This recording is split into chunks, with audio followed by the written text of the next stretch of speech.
Lahat, magandang umaga po sa ating lahat. Palapakan niyo po yung mga sarili. Yan. And of course, nandito po ang ating mga butihing barangay officials po sa pangunguna po ng ating punong barangay. Honorable Binancio Domingo Cap, good morning po.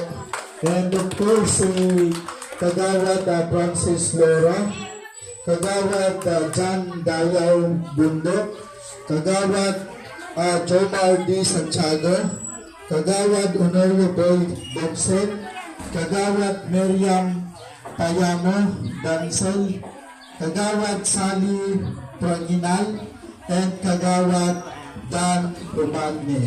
Palakpakan po natin lahat ng ating mga barangay officials, and of course, ang president po ng inyo pong samahan sa senior citizen, Efren Balis po. Good morning po, sir. And of course, Vice President si Ma'am Marty Evangelista. Good morning. Sir, sorry. Marty Evangelista. Okay.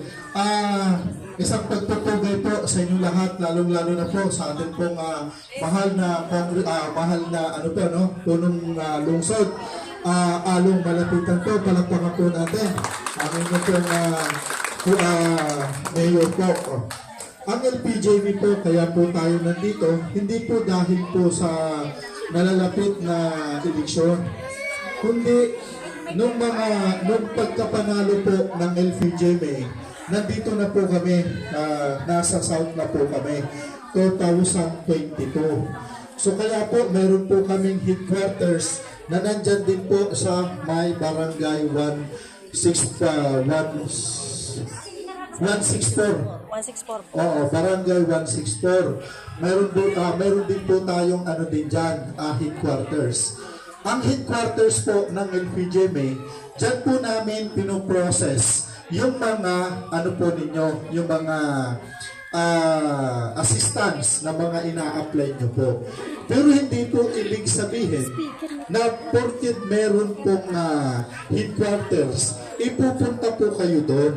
Hindi nyo po kailangan pumunta. Ang importante lang po, kunin nyo po ang contact number ng ating pong mga coordinator para sila na po ang mag-process ng inyong pong mga kung ano man po ang inyong pong request na financial assistance. Kagaya po nung nabanggit kanina, yung GL, yung guarantee letter, hindi nyo na po kailangan pumunta doon. Ang kailangan nyo lang po, mag-text lang po kayo. Ma'am, pwede bang makahingi ng guarantee letter? Ipo-forward naman sa inyo po ang template. Yung template na yon, doon nyo po ipipill out yung yung information, and ibabalik naman po sa inyo yun.